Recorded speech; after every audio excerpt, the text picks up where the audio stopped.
할렐루야. 오늘도 우리를 이 예배 자리로 인도하신 신실하신 하나님을 찬양합니다.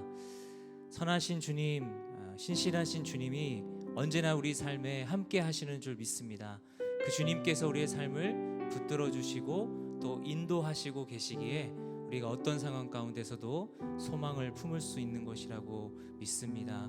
오늘도 우리의 삶을 늘 언제나 붙들어 주시는 주님, 신실한 손길로, 선하신 손길로 우리의 삶을 이끌어 주시는 주님, 그래서 모든 것이 합력하여 선을 이루게 하시는 그 주님께 우리의 마음을 다해 찬양하며 예배하기를 소망합니다. 이 시간 우리 예배를 받으실 주님, 오늘도 우리 예배 가운데 함께 하시는 그 주님께 우리 큰 감사와 영광의 박수 올려드리고 함께 예배 자리로 나아가겠습니다. 할렐루야. 선하신 주님, 신실하신 주님의 이름을 찬양합니다. 할렐루야.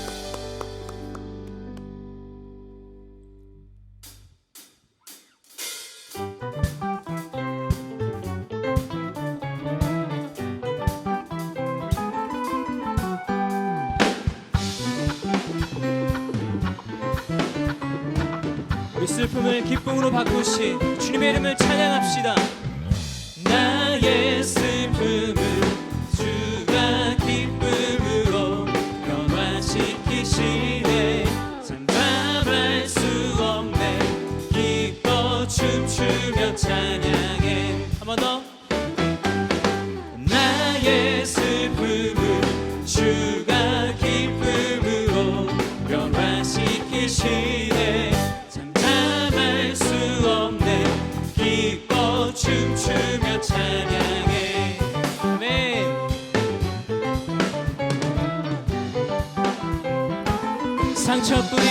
상처뿐인 내 영혼 위로해 주셨네. 고통 중에 있을 때 주님 평안 주셨네. 주 사랑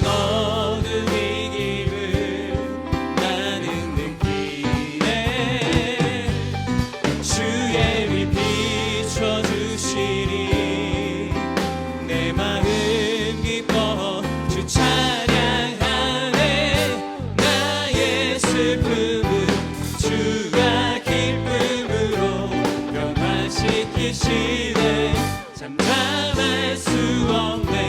기뻐 춤추며 찬양해. 한 번 더. 나의 슬픔을 주가 기쁨으로 변화시키시네.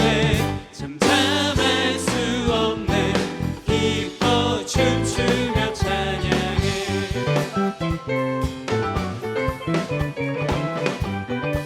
우리를 위로하시는 주님을 찬양합시다. 상처뿐인 내 영혼 위로해 주셨네. 아멘. 고통 중에 주님께서 평안을 주십니다. 주님 평안 주셨네. 주 사랑 어느 위기를 나는 느끼네. 아멘. 주의 빛 비춰주시니 내 마음 기뻐 주 찬양. 할렐루야. 나의 슬픔은 주가 기쁨으로 변화시키시네. 잠잠할 수 없네. 기뻐 춤추며 찬양. 한 번 더. 나의 슬픔은 주가 기쁨으로 변화시키시네. 잠잠할 수 없네. 기뻐 춤추며 찬양해. 때론 주님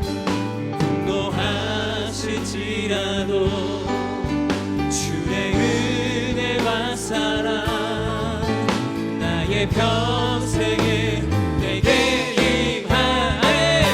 나의 슬픔을 주가 기쁨으로 변화시키시네. 잠잠할 수 없네. 기뻐 춤추며 찬양. 한 번 더. 나의 슬픔을 주가 기쁨으로 변화시키시네.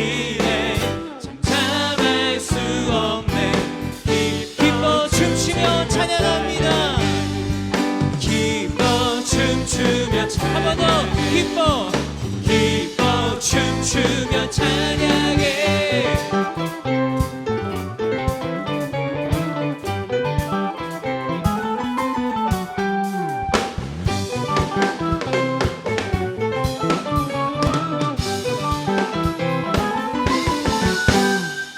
할렐루야. 우리의 슬픔을 위로하시는 주님, 기쁨으로 바꾸실 주님, 선하게 인도하시는 주님의 이름을 찬양합니다. 할렐루야.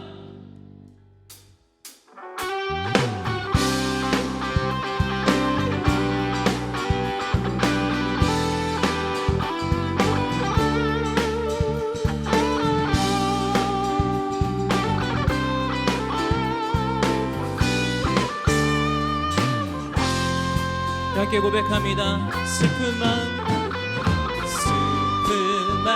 있는 사람 예수 이름 믿으며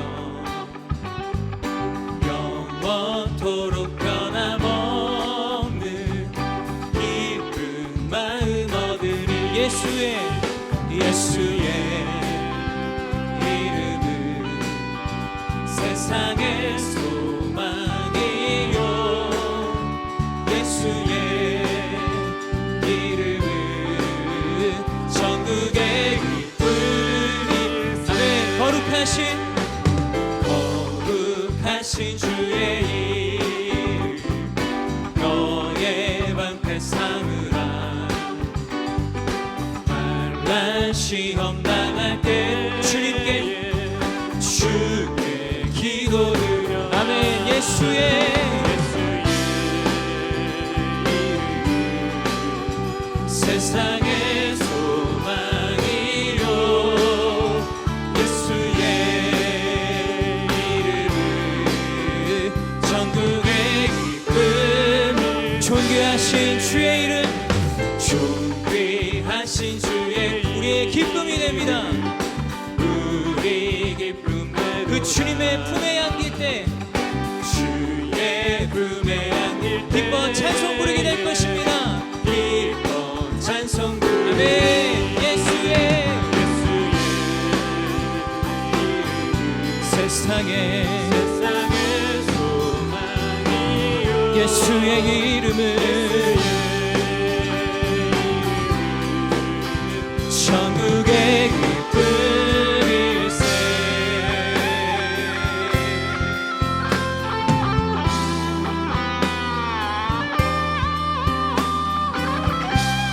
우리 유일한 소망이 되시는 주님, 우리 참된 기쁨이 되시는 주님, 그 주님의 이름을 목소리 높여 찬양합시다. 우리 갈 길 다간 후에 보좌 앞에 나아가 왕의 왕께 경배하며 멸류관 함께 예수의 이름은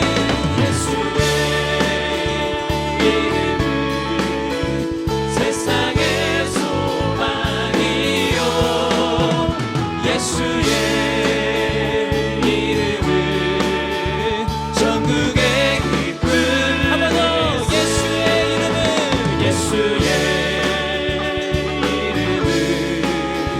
세상의 소망이요. 예수의 이름은 전국의 마지막으로 한 번 더. 예수의 이름은 세상의 소망이십니다. 세상의 소망이요. 예수의 이름은 전국의 기쁨일세.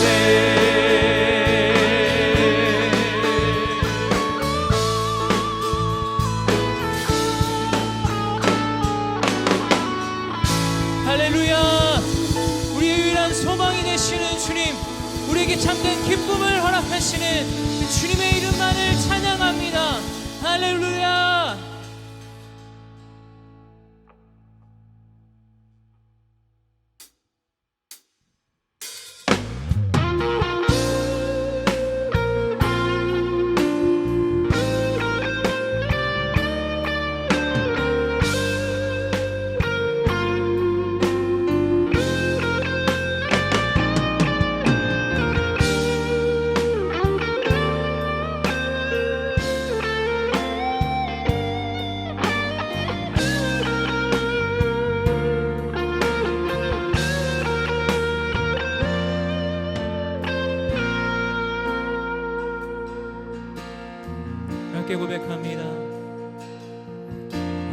예수 우리들의 밝은 빛 은혜와 긍휼을 베푸시는 주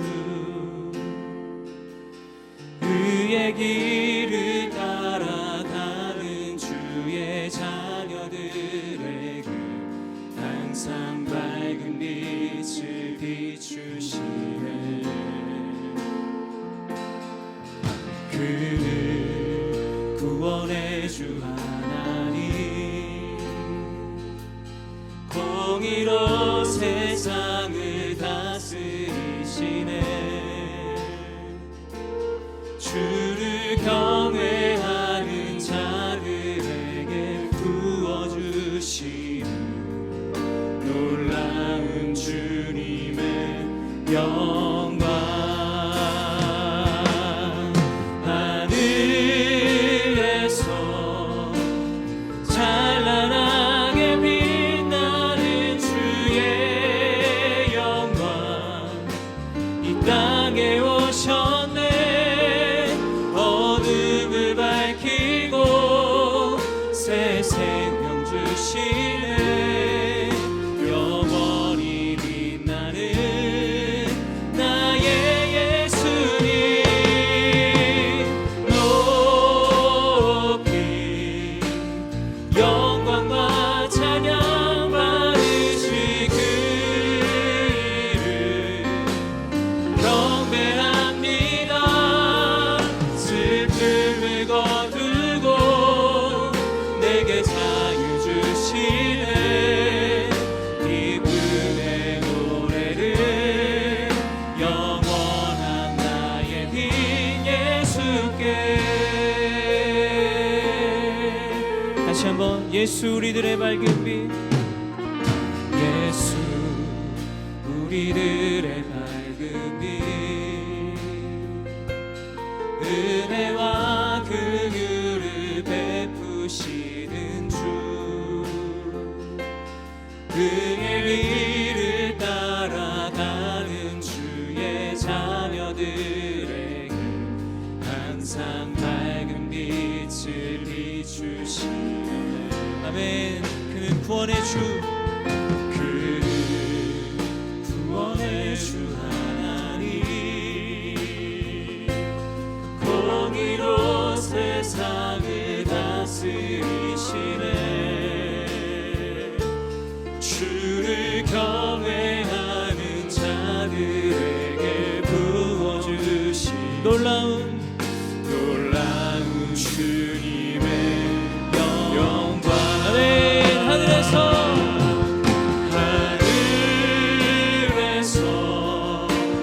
찬란하게 빛나는 주의 영광 이 땅에 오셨네 어둠을 밝히고 새 생명 주시네 영원히 빛나는 나의 예수님 높이 영광과 찬양 받으실 그 이름 경배합니다 슬픔을 거두고 내게 자유 주시네 기쁨의 노래를 영원한 나의 빛 예수 한번 더 고백합시다 하늘에서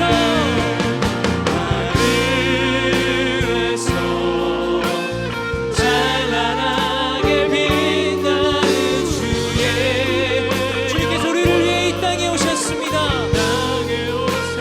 어둠을 밝히고 우리에게 생명 주신 주님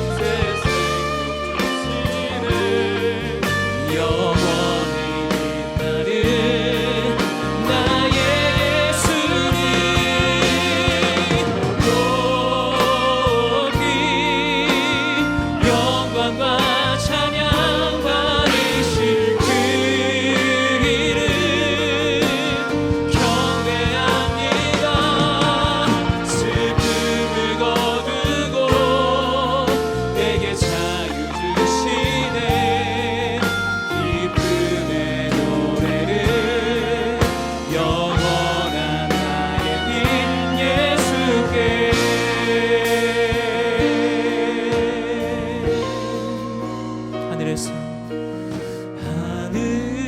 하늘에서 찬란하게 빛나는 주의 영광 이 땅에 오셨네. 어둠을 밝히고 새 생명 주시네. 영원히 빛나는 나의 예수님 높이 영광과 찬양 받으신 그 이름 경배합니다. 슬픔을 거두고 내게 자유 주시네. 기쁨의 노래를 영원한 나의 빛 예수께.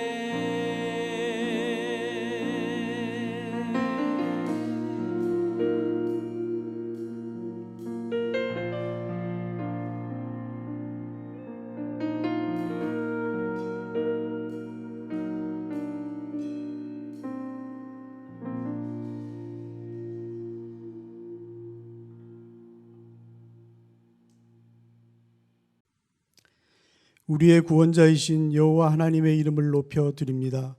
온 우주 만물을 창조하시고 운행하고 계심을 감사 찬양 드립니다. 죄와 사망의 길에서 영원한 생명의 길로 인도해 주심에 감사를 드립니다. 코로나 팬데믹 사태로 5개월째 함께 모여 예배드리지 못하고 영상으로 예배를 드려야 하는 안타깝고 어려운 상황 가운데서도 우리를 불꽃 같은 눈으로 지키시고 보호해 주시고 계시는 은혜에 참으로 감사를 드립니다. 그동안 우리가 누려왔던 일상의 자유함과 경제적 풍요가 하나님의 은혜였음을 다시금 깨닫게 되는 시간이 되어 감사를 드립니다. 한순간이라도 우리 스스로를 내 의지대로 지키고 보호하며 살 수 없음을 또한 알게 해주시니 감사를 드립니다. 지금까지 지내온 세상살이가 오로지 주님의 은혜였음을 감사드립니다. 사랑의 하나님 아버지, 코로나 바이러스를 소멸시켜 주시옵소서. 질병으로 어려움 중에 있는 이들을 고쳐 주시옵소서. 치료를 위해 쓰고 있는 의료진들과 보건당국의 힘과 지혜를 주옵소서. 경제적 어려움에 처한 이들에게 하나님 힘을 주시고 용기를 주시고 지혜를 주시옵소서. 속히 예전처럼 일상으로 돌아갈 수 있게 도와주시며 예배를 함께 모여 드릴 수 있도록 긍휼을 베풀어 주옵소서.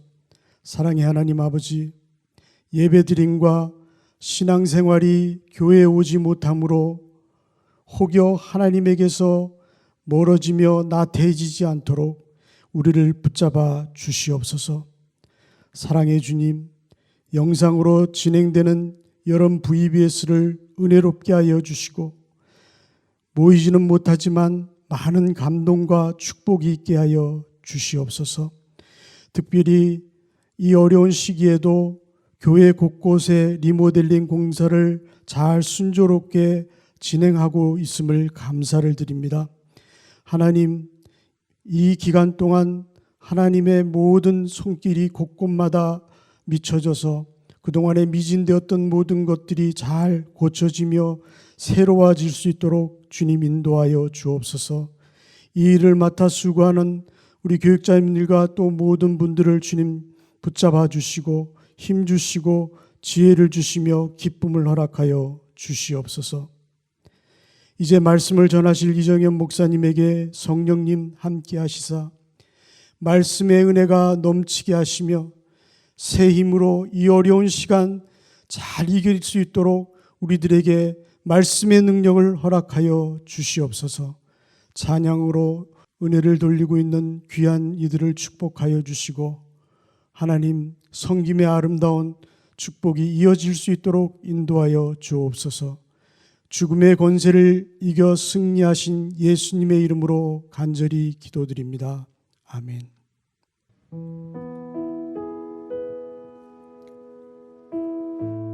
할렐루야. 7월의 세 번째 주일 온누리 영상 예배로 함께 하시는 여러분, 주님의 이름으로 환영하고 축복합니다. 저를 따라해 보시겠습니다. 예배드리면 행복합니다. 예배드리면 행복합니다. 사랑하는 여러분, 한 주간 어떻게 지내셨는지요? 지난 한 주는 참 롤러코스터와 같은 시간이었습니다. 코로나의 재확산으로 가주의 미용실과 예배당이 다시 문을 닫는다는 소식에 실망했다가, 초기 임상 실험에서 전원이 항체 형성에 성공했다는 소식으로 부풀었다가, 온라인 수업 F비자는 미국을 떠나야 한다는 소식에 가슴이 철렁했다가, 또 다카 청년들에게 시민권의 길이 열린다는 소식에 기뻐했던 한 주였습니다. 그렇게 요동치는 저 자신을 보면서 내가 지금 어디에 붙어 있나 돌아보게 되었습니다. 사랑하는 여러분, 하나님은 흔들림 없는 우리의 영원한 반석이십니다. 예배는 우리의 전 존재를 하나님께 의탁하는 것입니다.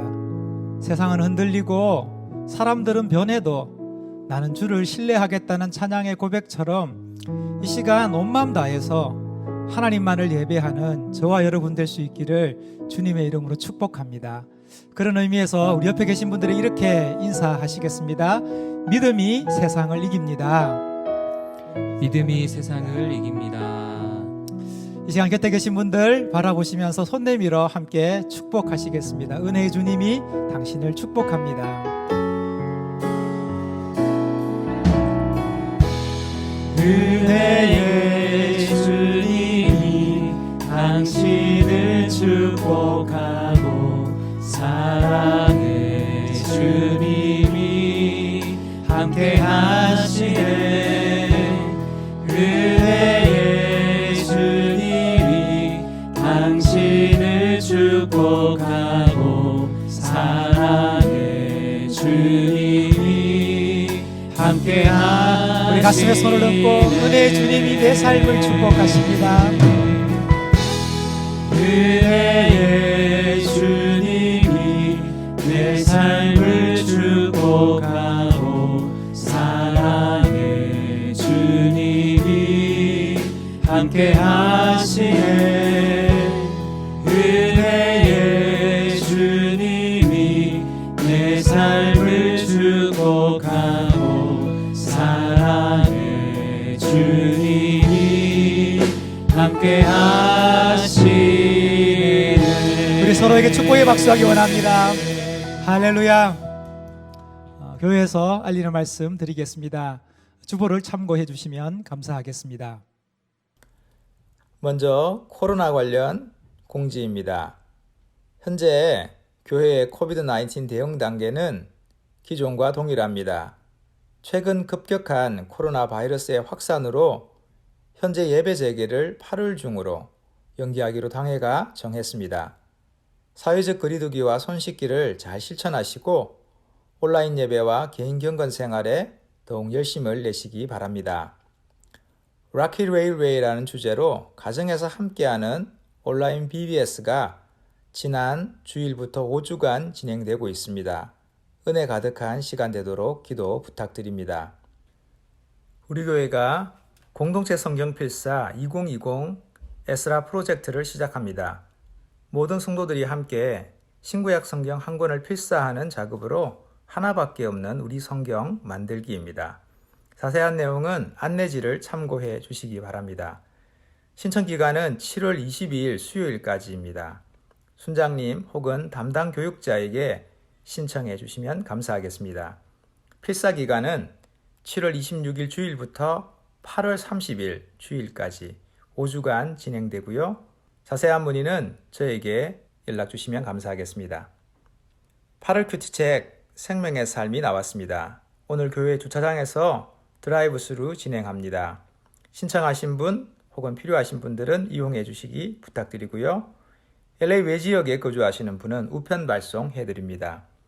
시간은 오늘 정오 12시부터 오후 3시까지입니다. 지역선교 유두고팀에서 정신건강을 위한 자살 예방 줌 세미나를 마련했습니다. 자살에 대한 흔한 오해를 짚어보고 자살 경고 등 위험 요인, 보호 요인을 살펴 친구나 가족 또는 자신의 죽음을 삶으로 돌이키는 데 도움이 되는 방법을 알려드립니다. 일시는 7월 24일 금요일 오후 8시이며 임상 심리 전문가 이에스더 박사님 강의해 주십니다. 줌 넘버 확인하셔서 함께 해 주시기를 부탁드립니다. 사역자 동정입니다.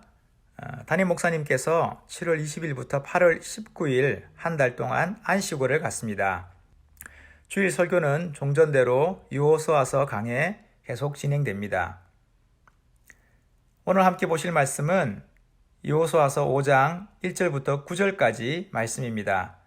말씀 들으신 후에 담임 목사님 나오셔서 치유를 받은 믿음이십니까? 라는 제목으로 하나님 말씀 전해 주시겠습니다.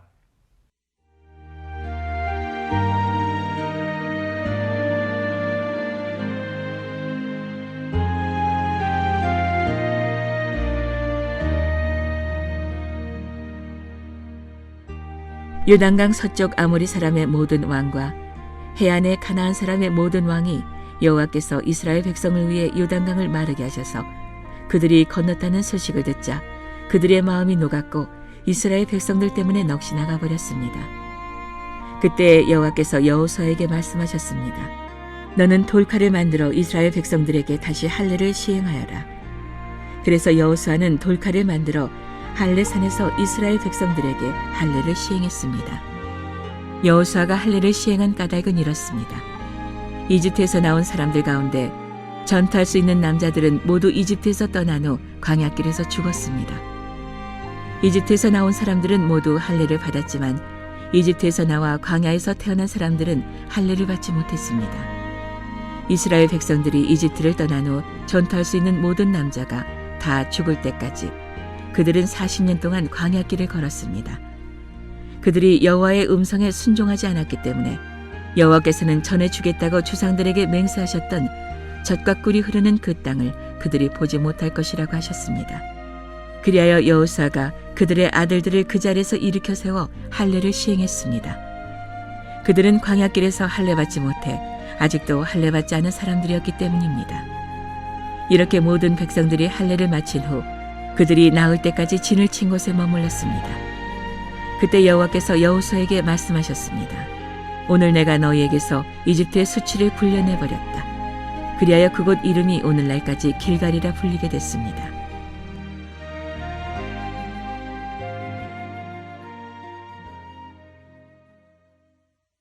할렐루야. 오늘도 하나님 앞에 함께 예배하는 저와 여러분을 주님의 이름으로 축복합니다. 귀한 말씀 나누기 전에 먼저 설교 제목으로 옆에 분과 같이 인사하시겠습니다. 치유를 받은 믿음으로 사십시오. 인사하시겠습니다. 치유를 받은 믿음으로 사십시오. 아멘. 평화의 기도를 쓴 성 프란체스코가 하루는 어느 하인이 우물에서 물을 길어 올리는 모습을 지켜보고 있었습니다. 그런데 그 사람이 우물 안에서 물통을 끌어올릴 때마다 항상 조그만한 나무 토막을 물통 안에 던져 놓곤 했다고 합니다. 우리로 치면 두레박이 되겠죠. 그 두레박 안에 물이 떠서 올려지는데 나무 토막을 항상 띄웠다는 것입니다. 이것을 너무 신기하게 여긴 성 프란체스코가 그 이유를 하인에게 물었더니 이런 원리를 대답했다고 합니다.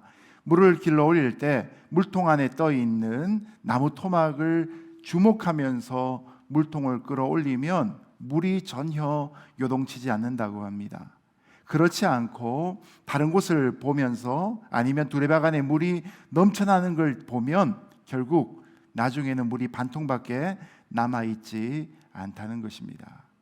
저는 이 글을 읽으면서 이 나무 토막이 바로 십자가가 아닐까 생각하게 되었습니다. 자, 우리가 많은 상처를 안고 이 땅에서 삶을 살아갑니다. 근데 여러분, 저와 여러분이 그런 상처를 주목하면 어떤 일이 일어납니까? 마음이 계속 요동합니다. 더 큰 상처가 내게 느껴지곤 합니다. 모든 상황이 상처받을 만한 상황으로 여겨집니다. 그러나 우리가 그런 상황이라도 십자가에서 죽으신 예수님을 바라보면 주님은 우리의 고통과 상처를 함께 져주시고 또한 치료해 주시는 것을 경험하게 되는 것이죠. 자, 오늘 말씀을 통해서 우리의 상처와 수치를 굴러가게 하신 치유의 하나님을 함께 발견해 보도록 하겠습니다. 자, 먼저 1절부터 3절까지 말씀을 통해 할례를 먼저 행하라는 명령의 의미를 생각해 보겠습니다. 먼저 1절 같이 읽어 주십시오. 시작. 요단강 서쪽 아모리 사람의 모든 왕과 해안의 가나안 사람의 모든 왕이 여호와께서 이스라엘 백성을 위해 요단강을 마르게 하셔서 그들이 건넜다는 소식을 듣자 그들의 마음이 녹았고 이스라엘 백성들 때문에 넋이 나가 버렸습니다. 아멘. 하나님이 요단 강물을 마르게 하시고 이스라엘 백성들이 요단 강을 건넜다 하는 소식이 가나안 땅에 들리는 순간 모든 소식을 들은 가나안 백성들의 마음이 무너지기 시작합니다. 이 말씀에 보면 마음이 녹았다라는 표현이 나오는데요, 이건 애간장이 탔다라는 그런 의미입니다. 넋이 나가버렸다란 말은 정신줄을 놓고 말았다는 것입니다.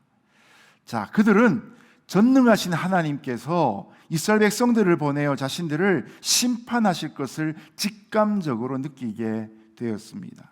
성경에 보면 이와 같은 말씀들이 종종 등장하는데요, 느헤미야 2장에 보면 느헤미야가 유다 총독으로 부임했을 때 대적들이 이렇게 느낍니다. 이스라엘 자손을 흥왕케 하려는 사람이 왔다 함을 듣고 심히 근심했더라. 여러분, 의인이 살아가는 삶을 통해 악인들은 근심하게 됩니다. 그 마음이 요동치게 되어집니다. 자, 전투에서는 심리전이 참으로 중요한데요, 이스라엘 백성들은 바둑이나 이런 경기로 치자면 두세 점을 접고 들어가는 상황입니다. 자, 그렇다면 이제 전투가 막 시작될 것인데 여러분, 어떤 것을 기대하겠습니까? 그런데 이어지는 2절과 3절의 말씀을 보면 하나님으로부터 의외의 명령이 떨어집니다. 자, 2절 3절 같이 읽어보겠습니다. 시작. 그때 여호와께서 여호수아에게 말씀하셨습니다. 너는 돌칼을 만들어 이스라엘 백성들에게 다시 할례를 시행하여라. 그래서 여호수아는 돌칼을 만들어 할례산에서 이스라엘 백성들에게 할례를 시행했습니다. 아멘. 자, 그런데 그때란 말이 나오죠. 2절을 시작하며 그때라고 이야기합니다. 여러분, 이때가 언제입니까? 이스라엘 백성들이 여리고성을 향해 전면 공격을 해야 될 바로 그때입니다. 절호의 찬스가 주어진 때입니다. 그런데 그때 하나님은 여호수아에게 이스라엘 모든 남자들에게 할례를 시행하라라는 명령을 내리셨습니다. 여러분, 명령을 받는 입장에서 얼마나 당황스러웠겠습니까? 대표로 한두 명이 할례를 받아라라는 말씀도 아니죠. 모든 이스라엘 남자가 할례를 받아야 한다는 말씀입니다. 앞서서 우리는 12돌 기념비를 세우라고 하신 하나님의 명령을 들었습니다. 어찌 보면 그 일도 요단강을 건너가서 여리고성을 쳐야 되는 이스라엘 백성들의 입장에서는 좀 번잡스러운 일이긴 했을 것입니다. 그래도 그 일은 의미가 있어서 순종을 했는데 첫 번째 여리고성 전투를 앞두고 할례를 받으라고 하니 보통의 사람들의 상식으로는 잘 이해가 되지 않는 순간이 된 것입니다. 아마 이 순간에 어떤 사람들은 우리가 할례를 받으면 기습 공격받을 수 있다는 염려를 이야기했을 것입니다. 실제로 창세기 34장에 보면 야곱의 12아들 중에 시므온과 레위가 여동생 디나의 일로 히위 족속 하몰의 아들 추장 세겜에게 복수를 하러 갑니다. 디나를 시집 보내주겠다는 조건으로 히위 사람 모두에게 할례를 받도록 요청을 합니다. 그걸 덥석 받아들입니다. 그리고 히위 족속 사람들이 다 할례를 받고 회복 중에 있을 때에 이들이 기습 공격을 해서 그 사람들을 전멸시킴으로 복수를 완성합니다. 여러분, 그런데 그 일이 이번에는 거꾸로 자신들에게 이루어질 수 있는 것이죠. 이스라엘 모든 남자들이 할례를 받고 회복기에 있을 동안에 여리고성 사람들이 그걸 내다보고 그때 기습 공격할 수도 있지 않겠습니까? 자, 이렇게 이해되기 어려운 말씀을 듣고 나서 우리가 3절에 보았던 것처럼 여호수아는 칼도 없는 상황에서 부싯돌을 갖고 살을 베어 할례를 행합니다. 모든 이스라엘 백성의 남자, 창칼을 들고 전투에 나갈 수 있는 모든 남자에게 이 할례를 행한 것입니다. 자, 여러분은 이 대목에서 우리의 삶 속에 혹시 하나님의 명령이, 하나님의 말씀이 때로는 부당하게 느껴지거나 아니면 불합리하게 느껴지거나 최소한 불편하게 느껴진 적은 없으신지 모르겠습니다. 하나님의 말씀을 들을 때 간혹 우리 마음속에 이 방법이 더 나은데 왜 하나님이 이렇게 번잡하게 하실까? 왜 이렇게 불합리한 그런 명령을 내리실까? 그렇게 생각이 들 때가 있지 않겠습니까? 제가 좋아하는 본문 중에 누가복음 6장의 말씀이 있습니다. 예수님께서 어느 안식일에 회당에 가셔서 말씀을 가르치시는데 그곳에 오른편 손이 마른 사람이 있었습니다. 여러분, 정상적으로 손의 기능을 하지 못해서 이 사람 어린 시절부터 상처와 아픔을 갖고 자랐을 것입니다. 자기 방어 기제를 가지고 자기 약점을 숨기는 차원에서 그는 늘 오른손에 장갑을 끼거나 아니면 주머니 속에 깊이 손을 찌르고 다녔을 겁니다. 사람들로 하여금 아무도 자신이 오른손의 기능이 문제가 있다는 것을 들키지 않으려고 했었을 것입니다. 그런데 예수님께서 회당에 가득 차 있는 사람들이 있는 자리에서 그 사람으로 하여금 회당 중앙에 나오도록 초청을 합니다. 그리고 참으로 그 사람에게는 이해되지 않는 명령을 내리시죠. 너의 손을 내밀라 말씀하십니다. 여러분, 그 손은 바로 그의 기능이 멈춰버리고 굳어져 버린 오른손입니다. 부끄러움과 수치가 가득한 손입니다. 자기 인생의 모든 일이 안 될 때마다 어려운 이유가 되었던 바로 그 손입니다. 그런데 주님은 그것을 당당하게 명령하셨던 것이죠. 지금 여호수아가 받고 있는 명령이 바로 그렇습니다. 여리고성을 향해 진격해 들어가야 될 이스라엘 백성들의 모든 남자가 할례를 받는다는 것은 인간적인 방식으로는 이해가 되지 않는 하나님의 명령이었던 것입니다. 그런데도 불구하고 여호수아가 순종합니다. 이유가 뭘까요? 이 부분을 곰곰이 묵상을 해봤는데 결국 한 가지 이유밖에 느껴지지 않았습니다. 그가 바라보고 있는 상황보다 오히려 하나님의 말씀이 더 또렷하고 분명하게 들려졌기 때문입니다. 하나님의 말씀이 너무나 명확하게 그리고 무서운 권위로 여호수아의 마음에 주어졌기 때문에 여호수아에게는 오직 순종 이외에는 선택할 방법이 없었던 것입니다. 이렇게 하면 자기들이 전쟁 중에 기습 공격 받을 수도 있다는 사실이 떠오르지만 그보다 하나님의 말씀이 주는 확신이 더 강하기 때문에 그들은 적진 앞에서 할례를 받고 회복 기간을 보낼 수 있었던 것입니다. 여러분, 하나님께서 오늘날 우리에게 원하신 것은 일이 아닙니다. 예수를 믿는다는 것 속에 때로는 우리가 이런 착각들을 많이 하게 됩니다.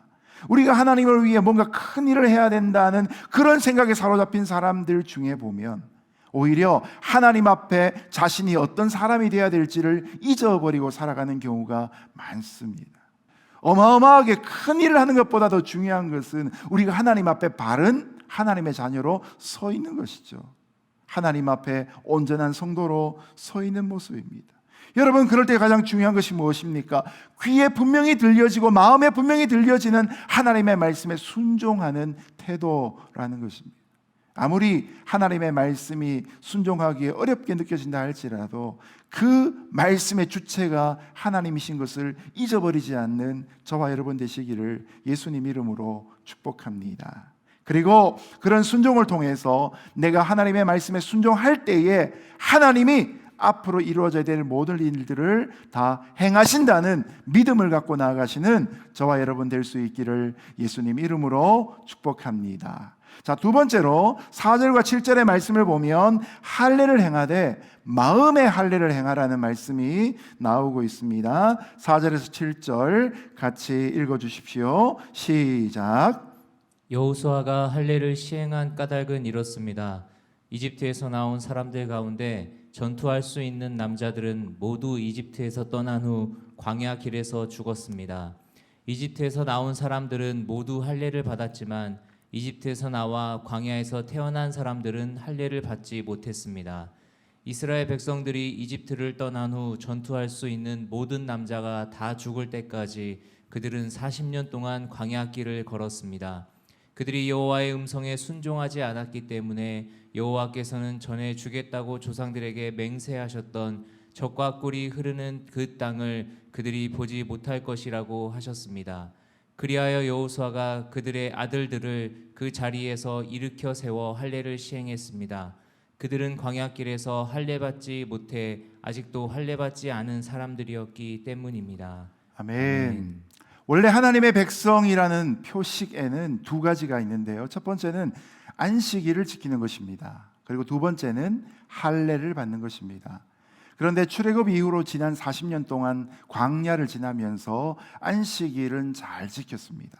철저하게 안식일의 훈련을 받았죠. 그러나 할례는 그동안 없었습니다.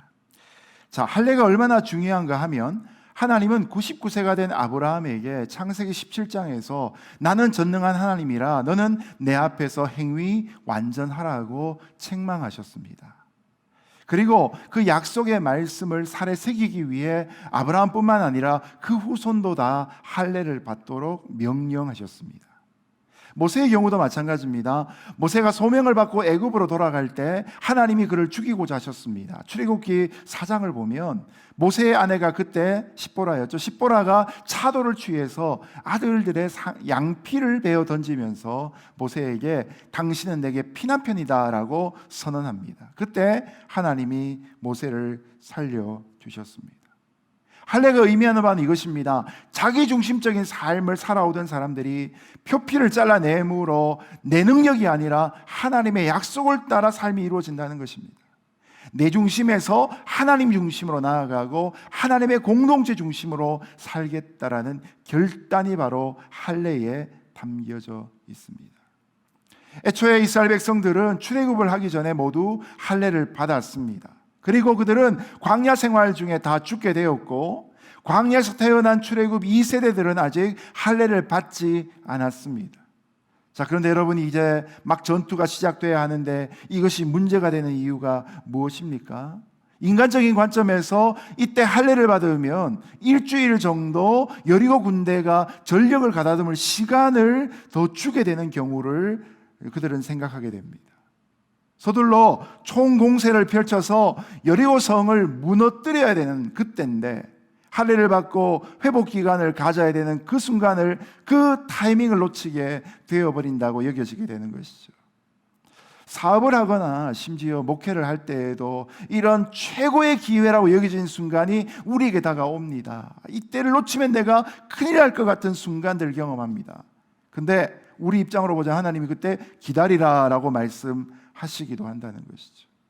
막 전력 질주를 하고 싶은 그런 순간에도 하나님이 멈추라 그러시면 할례 받는 마음으로 멈춰 있어야 한다는 것이죠. 그런데 여러분 중요한 것이 바로 영적인 관점입니다. 할례를 받지 않았다는 것은 사실은 하나님과 그 백성이 아무런 관계가 없다는 의미입니다.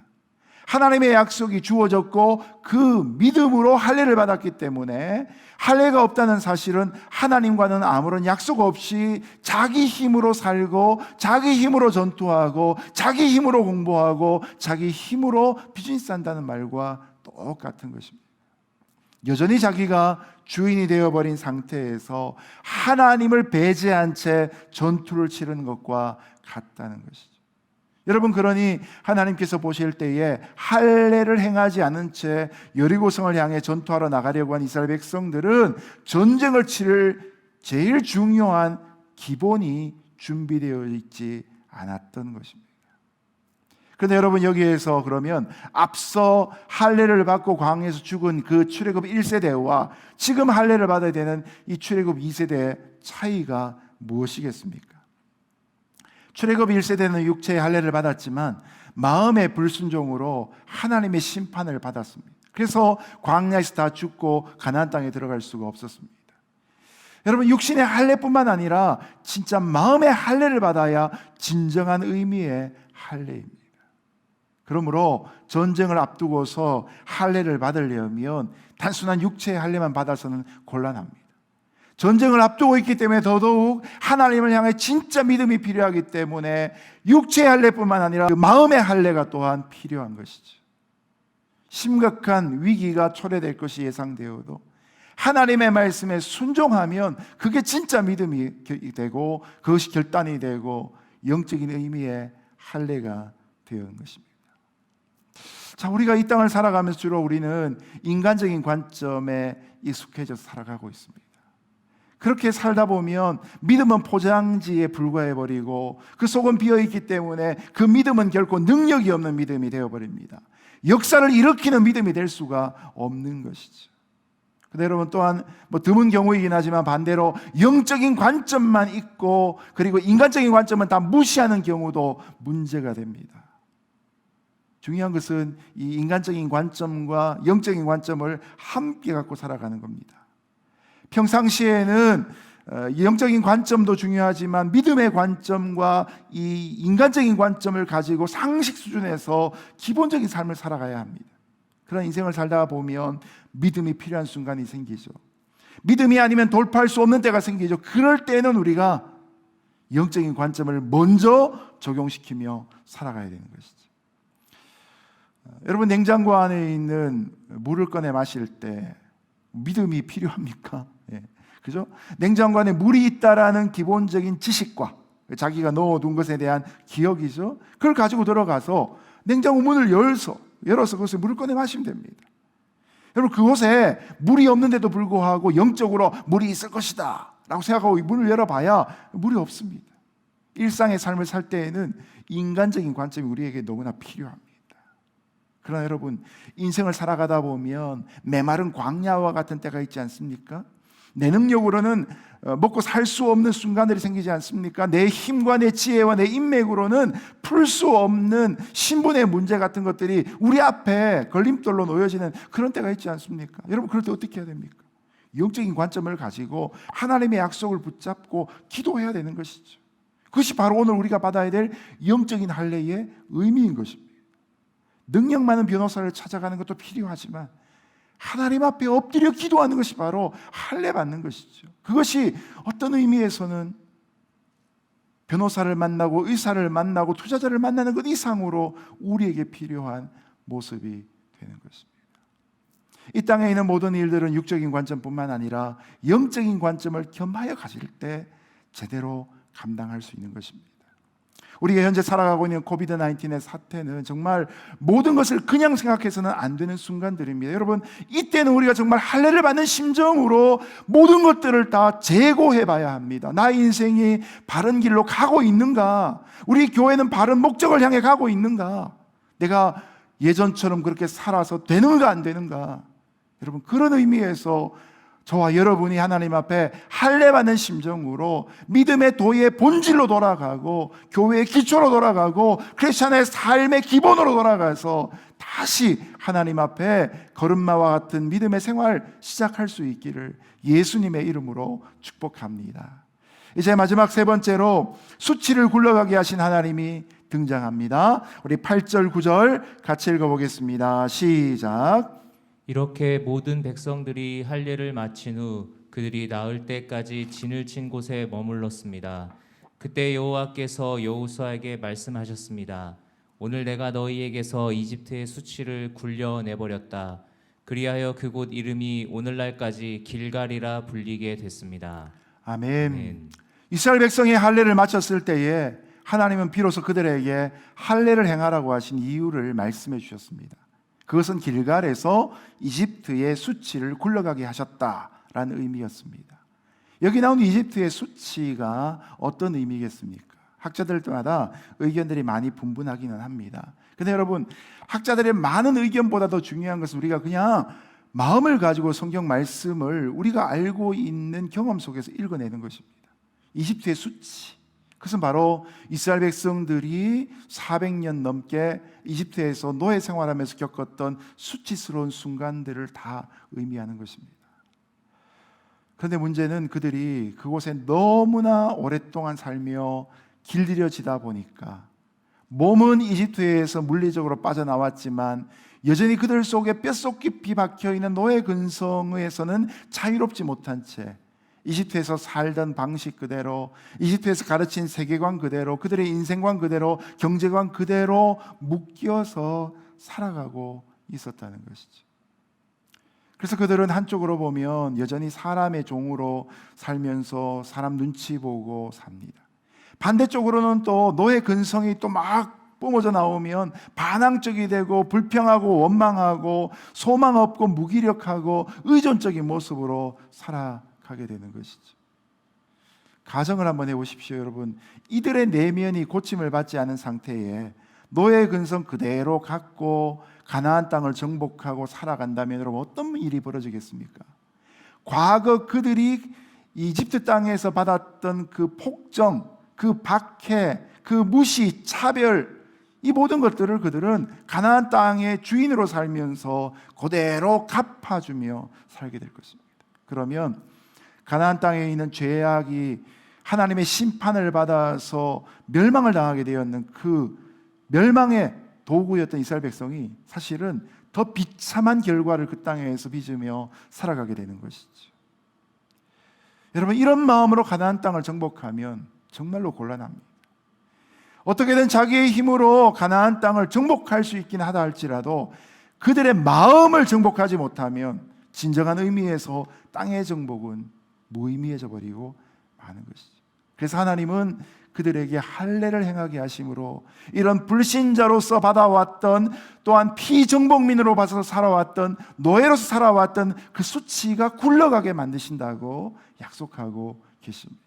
결과적으로 하나님은 그들을 거룩한 백성으로 만드시고 순종하는 하나님의 자녀로 만드시고 감사하는 예배자로 만드시고 하나님이 사랑하시는 아들, 딸로 만들기를 원하셨던 것입니다. 여러분이 8절의 말씀을 조금 더 깊이 묵상해 보시길 바랍니다. 할례를 받은 후에 그들은 움직이지 못한 채 하늘만 바라보고 누워 있었을 것입니다. 당장의 여리고성의 군대가 기습 공격을 펼칠까 봐 두려워하는 마음을 갖고 하늘만 바라볼 수밖에 없었던 것입니다. 여러분, 이런 시간이 되면 그들이 정말 기도하지 않을 수 없지 않습니까? 몸의 힘을 다 뺀 채 하늘 바라보고 하나님의 은혜만을 묵상하고 하나님의 능력이 자신들을 지켜주시기만을 구할 수밖에 없었을 것입니다. 앞선 말씀에서 요단강 중앙에 법궤를 메고 있던 제사장들이 혹시 이스라엘 백성들이 건너가는 동안 멈춰져 있는 요단강물이 다시 흘러내릴까 봐 두려움 가운데 기도하는 마음으로 법궤를 메고 서 있었던 것처럼 이제는 모든 이스라엘 백성들 중에 창들고 싸울 만한 모든 장정들이 다 누워서 하나님만 의지하고 기도하고 있는 순간들이 있는 것입니다. 그 기간을 일주일 동안 갖게 되는데 여러분, 가장 무기력하고 가장 하나님의 은혜만을 구하는 그때가 바로 이들에게는 믿음이 새로워지는 순간이 되었던 것입니다. 열심히 어디에 나가서 많은 걸 배워서 믿음이 새로워지는 게 아닙니다. 여러분, 누가 하는 간증을 듣고 나의 믿음이 새로워지는 게 아닙니다. 내가 뭔가를 할 수 있는 능력이 다 차단당하고 아무것도 할 수 없는 그 순간에 오직 하나님만 바라보고 무기력하게 기도하고 있을 그때에 그것은 무기력이 아니라 전능하신 하나님에게 의뢰하는 능력의 기도의 순간이 되어지는 것입니다. 오늘 저와 여러분이 이만큼만의 믿음을 갖고 살아올 수 있게 된 비결이 어디에 있습니까? 좋은 신학교를 나와서 좋은 교회의 성도이기 때문에 믿음이 주어진 게 결코 아니라는 것입니다. 저와 여러분이 옴짝달싹할 수 없는 사방에 우겨쌈을 당하고 있을 그때에 하늘에서부터 하나님의 손이 우리에게 임재하여 주시며 우리의 손을 붙잡아 주실 그때에 우리는 믿음만큼 성숙할 수 있었고 그 난관에서부터 하나님이 달아주시는 독수리의 날개를 갖고 날아올 수 있었던 것을 경험해 오지 않았습니까? 그 어느 때보다도 가난한 심령이 되었을 그때 하나님의 말씀과 능력이 함께 임재하게 되는 것입니다. 그래서 9절 말씀이 이렇게 맞춰지지요. 오늘 내가 너희에게서 이집트의 수치를 굴려내버렸다. 다시 찾아올 수 없도록 발로 뻥 하고 차버렸다고 말씀하고 있는 것입니다. 400년 동안 이집트에서 노예 생활하며 여러분 얼마나 많은 상처와 아픔을 해결하지 못한 채 마음에 켜켜이 쌓아오며 살았겠습니까? 사람은 누구나 소중한 게 있지요. 근데 여러분, 노예가 되어버리면 그 소중한 것의 소유권을 다 박탈당합니다. 가장 아끼는 가족들조차도 지켜줄 수 없는 무기력 가운데 빠져 있습니다. 내게 가장 소중한 것을 뺏어가는데 내가 그때마다 저항 한번 해보지 못하고 그렇게 굴욕을 당하면 여러분 그 상처가 어디 안 가고 마음에 그대로 남아있지 않습니까? 그것이 또 우리에게는 얼마나 큰 수치심으로 다가옵니까? 이스라엘 백성들이 400년 동안 있으면서 동원되어 나가 지은 건물이 하나님을 예배하는 성전이 아니라 우상을 위한 건축물이었고 이집트 왕 바로의 무덤이었습니다. 여러분 그거 지으면서 그들이 느꼈던 굴욕감이 얼마나 컸겠습니까? 그리고 무기력감은 또 얼마나 컸겠습니까? 근데 하나님이 요단강 건넌 바로 그 자리, 승리의 자리 그곳에서 그 모든 수치를 뻥 하고 차버리시고 다 굴러가 버리게 만드시겠다는 것입니다. 길갈에서 그 상처와 아픔을 다 씻어버리시고 그들을 새롭게 하시겠다고 선언하고 계신 것입니다. 여러분 이 말씀은 우리가 너무나 잘 아는 고린도후서 5장 17절 말씀하고 정확하게 일치되어지는 말씀입니다. 우리 고린도후서 5장 17절 같이 읽어보겠습니다. 시작. 그런즉 누구든지 그리스도 안에 있으면 새로운 피조물이라 이전 것은 지나갔으니 보라 새 것이 되었도다. 아멘. 상처와 아픔을 해결하지 못한 채 여전히 고통받으며 살아가는 분이 계십니까? 여전히 가장 중요한 순간에 그 상처가 나의 발목을 붙잡고 한 걸음도 내걷지 못하도록 만드는 그런 수렁 가운데 계신 분들이 계십니까? 이 말씀을 마음에 영접하시고 이 말씀으로 저와 여러분이 영적인 할례를 받을 수 있기를 예수님의 이름으로 축복합니다. 그런즉 누구든지 예수 그리스도 안에 있으면 새로운 피조물이라 이전 것은 지나갔으니 보라 새 것이 되었도다. 우리의 심령이 새로운 피조물 되고 새 것이 되어진 역사가 있기를 예수님의 이름으로 축복합니다. 그렇습니다. 우리는 그리스도의 할례를 받은 사람입니다. 구약에서는 부싯돌로 양피를 베었지만 신약에서는 그리스도의 십자가와 부활을 통해 저와 여러분이 할례를 받았던 것입니다. 십자가의 예수님을 믿을 때 죄에 굴복당하던 우리의 수치와 부끄러운 역사가 이제는 굴러가기 시작합니다. 죄의 유혹이 다가올 때마다 번번이 걸려 넘어지는 그 삶이 아니라 이제는 죄와 피 흘리기까지 싸우는 삶이 우리에게부터 시작되어지는 것입니다. 모든 죄를 다 이길 수는 없지만 그러나 내 능력과 내 믿음이 아니라 하나님의 능력으로 죄와 싸우는 그 삶을 통해 주님은 우리에게 승리를 주시는 것입니다. 그러므로 이제 우리는 영적인 할례를 받은 사람으로 그리스도 예수의 십자가를 마음에 새기며 살아가는 사람으로 부르심을 받았던 것입니다. 오늘 이 승리가 저와 여러분의 삶에 함께 하시기를 예수님 이름으로 축복합니다.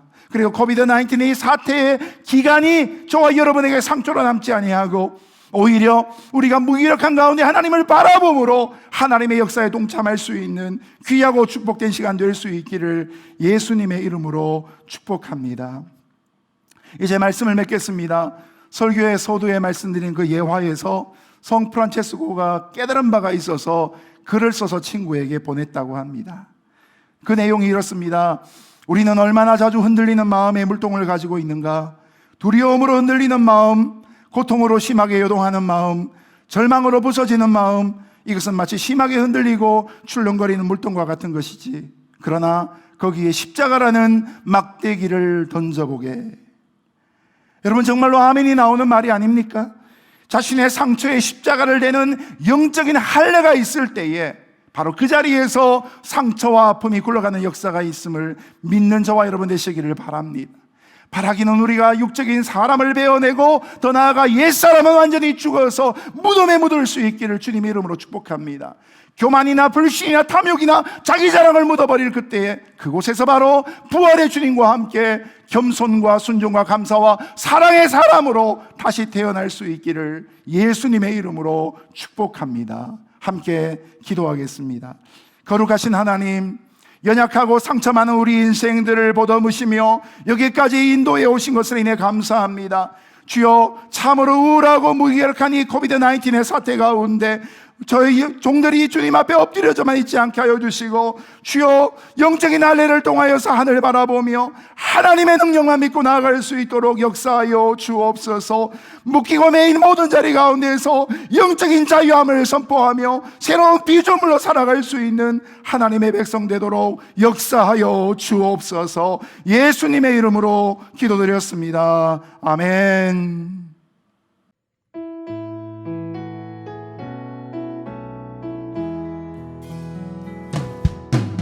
주 선하신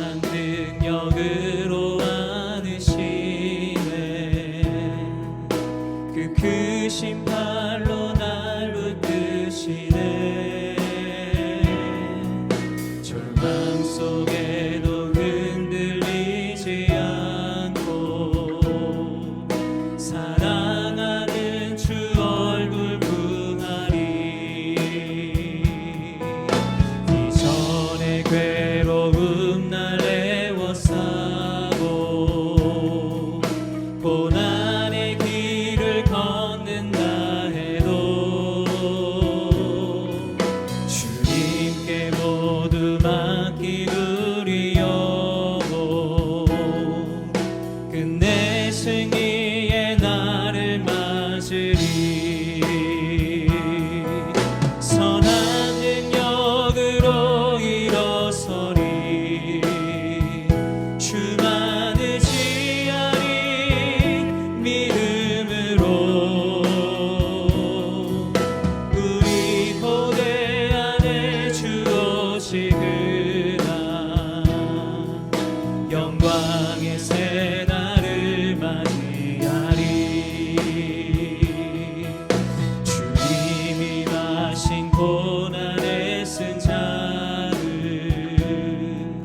우리도 감사하며 받으리. 주님의 남은 고난 채워가며 예수와 복음 위해 살리라. 선한 능력으로 일어서리. 주만 의지하리. 믿음으로 우리 고대 안에 주 오시그라. 영광의 새 날을 맞이하리. 영광의 새 날을 맞이하리. 영광의 새 날을 맞이하리.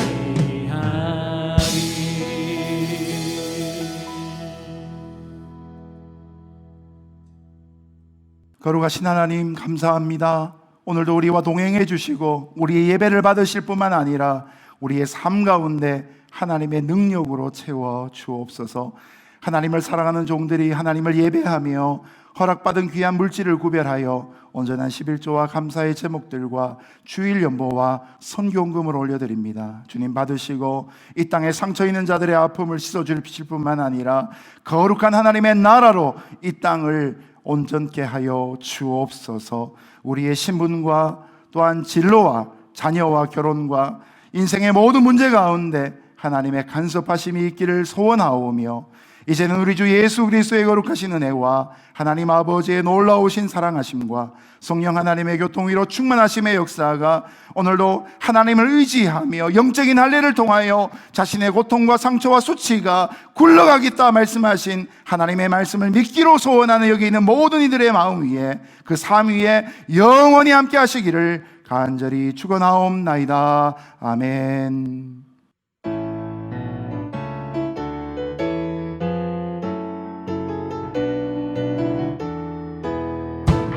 우리 함께 고백합니다. 살아계신 주, 나의 참된 소망, 걱정 근심 전혀 없네. 사랑의 주내 날 기름 내 모든 삶의 기쁨 늘 충만하네. 살아계셔서 우리 예배를 받으신 하나님께